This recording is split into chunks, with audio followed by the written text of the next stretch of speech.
Our team is incredibly excited to let everyone know that we will be adding official One Life Hardcore realms to WoW Classic later this summer.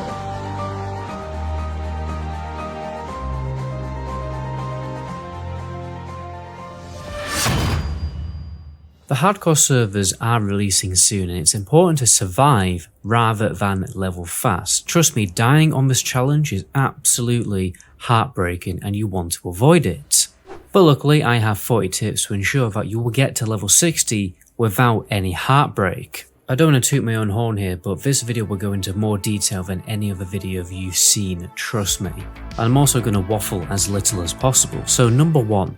There's actually special armor and weapon vendors in the game. These can provide very useful gear upgrades, but also sometimes they will have recipes for professions that are very needed. Honestly, there's not really a good guide out there, I have looked, that shows all the vendors on the map. The best thing to do is get handy notes NPCs, which will just show them on the map. It will also show where profession and class trainers are, so you no longer need to ever ask a guard where they are. Ammo vendors, repair vendors, absolutely everything. Remember to send stuff to a banco in case that you do die, because when you die, that's it, you lose absolutely everything. So don't be hoarding all of your gold and good items on one character. It's safer to keep it on a banco so that when you make a new character, you can send it back. One essential add-on to get is the Bestiary add-on that gives loads of information about mob abilities so that you are never caught off guard. The ability Thrash, for instance, can be very deadly because it has random spike damage that can happen at any time. You don't want to be going below 50% health on the mobs that have Thrash. Some also have Execute. The same applies. Don't get low health when dealing with these mobs. Be patient, top up your health, and then go to the next mob. Another little tip is you can get the MSBT add-on. This is a bigger and clearer floating combat text add-on, and you can make it display just the crits, so you can see very clearly when you take big damage, and then you can filter everything else off and for it just to show crits received. I also show when I miss a target, because you do need to be mindful of things like that also. Water can be very deadly in this game, but also it can be your friend. So first of all, sometimes mobs will bug out and just teleport you and kill you for some reason, and if you disconnect underwater, you're probably going to log back in and you're dead. But water can also be your friend. It can be used to evade enemies because some mobs very simply don't swim. A classic example is when you're doing the Zanzil quest in Stranglethorn Vale. The zombies won't swim, you can just run into the water and avoid them. I would avoid any interior location unless you're really confident all the mobs are green. Okay, areas like dwarven strongholds, hives, and then pseudo caves like the STV ruins are extremely dangerous. There's just so much mob density in areas like this, and then sometimes the mobs will also run away in fear. You can get bang in trouble very quickly. What you can do is you can get the hardcore add-on, which shows the best, safest leveling route all the way until level 60. It's also very efficient. This add-on has been totally revamped for the hardcore server launch to be even safer than its previous version. And this really does support the channel and helps me continue making videos like this for a living, so I would really appreciate it if you did check out the add-on. Green quests are definitely your friend. One thing that can really catch people out is trying to complete your first initial starter zone. Okay, so what I mean by that is you go from level 1 to level 10 in Mulgore, for instance, or in Elwyn Forest, particularly Dun Moreau. You shouldn't really be doing this. You need to get to about level 6, 7, and then go to a different zone. For example, I recently leveled a Tauren. I got to about level 6 in Mulgore, and then I went straight to Durotar to do some easier quests there. You want to be zone hopping a lot more to pick up easier green quests. Especially when you're leveling a class like a warrior, because you are definitely going to have a rough time doing on-level quests, never mind quests where the mobs are one level higher than you because you just miss with your weapons so often. Engineering is a god tier profession, and if you're taking this challenge seriously, no other profession is worth it if I'm going to be perfectly honest, because every other profession you can get the items for on the auction house. You can buy consumes off the auction house, you can buy leatherworking crafted gear or tailoring crafted gear or wands, but engineering has specific profession bonuses where you can't equip or use a certain item without actually having the engineering skill. So it's definitely the best out there because you can get engineering and then take advantage of all the other professions by simply just farming money and going on the auction house. One thing you definitely need to be making a lot of are target dummies. Target dummies are these mobs that you put down with a big HP pool and they will aggro every single mob nearby. So when you're running away from them, it's an absolute godsend and save your life clutch tactic. Just ask any serious hardcore WoW streamer, target dummies have saved their life multiple times. Another thing that's definitely essential is getting health potions. Now you can get health potions off vendors. To find out where the vendors are, it's very simple. Just go to where the health potion is on the database on Wowhead and then look sold by this vendor. It's pretty easy to figure out. Rogues never really need alchemy or to buy health potions, to be honest, because they can just pickpocket humanoid enemies and get a truckload of health potions. And health potions are very commonly found in chests. Also, I'd recommend getting the Addon Gatherer so you can actually get data for, first of all, nodes like mining nodes or herbalism nodes, but also so you can see chests on the map. It's important to keep your weapons and gear upgraded. Obviously, you can do this by using the auction house. Obviously, that does incur a gold cost.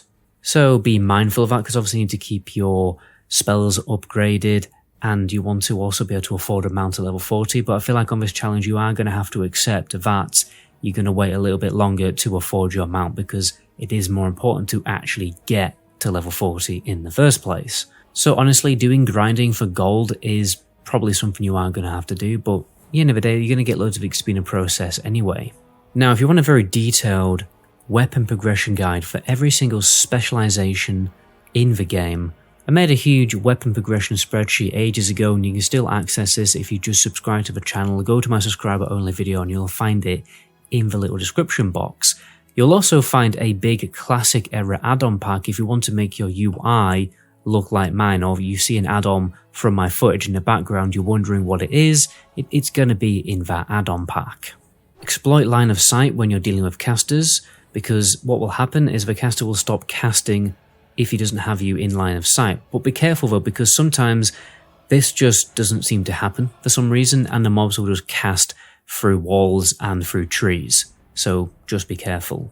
Honestly, the best way to survive in this challenge mode normally is just to run away. Okay, if you're getting below 30% health and you're still in combat, run away. It's always better to be safe than sorry. In original Classic, mobs will follow you for ages, particularly if you continue to deal damage to them. But this is no longer the case in Hardcore. It's more like Wrath of the Lich King, where if you run a certain distance, the mobs will guaranteed reset. So exploit that.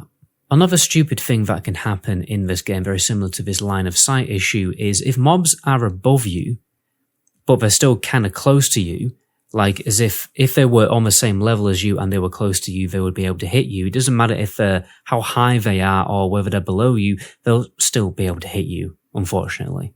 So be mindful of that when you're in interior locations with staircases and stuff like that.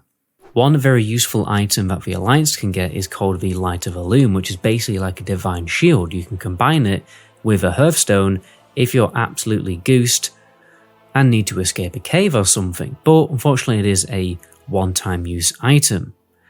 And on a second note from this point, don't go into danger without your hearthstone, because sometimes, you finish killing a mob and your health is so low and there's a mob patrolling to you and you're absolutely goosed. Sometimes it is better to just get out of there with a hearthstone. I never go into interior locations without a hearthstone. Remember that you can split pull mobs, you don't always have to deal with all the mobs at once. The trick normally is to open combat with an AoE ability that pulls them out, or to body pull them, and then just keep DPSing one of the mobs and the others should reset while the mob that you are continuing to damage will pull away from the other mobs, and then you can just get him on your own and then rinse and repeat. Now, however, sometimes this just doesn't happen, so be careful of this. Some mobs are like so well socially grouped that they just don't seem to split. So yeah, be careful. Also remember that when a mob stops moving, that almost basically counts as you hitting the mob. So it'll leash the mob further. So yeah, just don't stop the mob. Remember that you can use Strafe Jumping. This does take a while to practice, and this prevents getting dazed. If you just run straight away from the enemy and they're hitting you in the back, you are going to get dazed and you're going to be bang in trouble. You can also just run backwards if you want to guarantee yourself not getting dazed. Sometimes this is safer because you'd be waiting for a crowd control ability like Ice Nova to become available again and off cooldown. Or you're simply just waiting for mana to come back or your health potion to become available. Fishing is absolutely amazing for making money, and you can also fish boxes out of the water that has a chance to get you green gear. Sometimes mobs will cast extra abilities that they wouldn't normally if you're near another friendly player, even if you're not in the same group with them. Normally this is going to be a charm effect. So yeah, be careful of this. Remember we talked about the add-on earlier that shows mob abilities. If it has a charm effect, be careful when you're near other friendly players. Beware of dangerous patrol mobs like the Sons of Aragul. One of these did catch me off guard the other day. Not only is it a difficult elite level 25 mob in a level 16 area, but they also rally all the other werewolves around them to absolutely own you. Luckily there's an add-on called Unitscan, and if you import this code for it, which by the way credit goes to Calamity for making this, it will import all the important data that you need for all these dangerous patrolling enemies, so you can catch them out before they catch you out. I'd also recommend getting NPC scan, or basically like any kind of rare scanning add-on, because sometimes rares can give you pretty good loot. Some of the add-ons also show where the rares are on the map.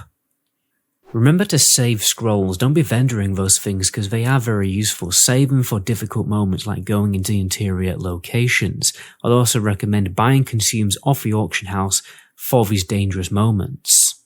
Now this is a bit of a weird niche one, but when the Omni buff goes off in either Stormwind or Orgrimmar, the NPCs in the capital city also get buffed. So don't be doing these quests where you have to kill a green mob in a major town who turns evil when you click a dialogue option, because then you are getting attacked by a mob who has the Oni buff. One issue with playing a class like a pet class or a class that does a lot of kiting is your defense skill will not level up because you're not getting hit. Sometimes it's good to just sit and let a mob hit you for a little bit, obviously do it safely to get your defense skill leveled up, because sometimes you can get caught off guard and take more damage, melee damage, because your defense skill is too low. Remember to get the most value out of your dungeon runs by getting the add-on Atlas quest, which will show you exactly what quests that you can get and precisely where they are on the map, and also whether they have a pre-quest or something like that. There's also loads of great rewards normally from these dungeon quests, so yeah, you have to get them. You will get a lot more vendor value from cooking meat and making bandages, so always remember to get these professions because you're just going to naturally, while playing the game, get more gold per hour. And it's also always useful to have a food buff. Some mobs are going to run away in fear, so save your big damage ability to finish them off, or you can use a snare like Hamstring, or obviously something like a stun like the Druid's Bash ability. If you want to avoid the cost of buying a wand early on, if you're playing a class that needs a wand, there's some wand options that you can very easily pick up from quests. Again, you can see that in the weapon progression guide that I've made for subscribers. If you're playing a pet class, sometimes it is best to just sacrifice your pet in order for you to run away. Remember to have a pet attack macro, it's absolutely essential, or you just at least keybind it on the pet bar and keep swapping target to get the pet to fully take over the aggro and then do a runner. If you're a buffing class, always be buffing people in towns when you go and turn in your quests or accept new quests, because people are very likely to buff you back, and buffs are so incredibly useful. If you're not a buffing class, then all you have to do is ask. Now this last one might seem really simple, but you will be surprised how many streamers have died to this. Don't AFK, okay, in any dangerous location at all. You don't even do it in a major town, to be honest. You don't know what's going to happen. There's no appeals with this hardcore challenge. Remember to just log out if you need to go to the toilet or something. Anyway guys, that's where I'm going to end the video there. Good luck with leveling on the hardcore servers. My name is Met Goblin. Until my next video, ciao.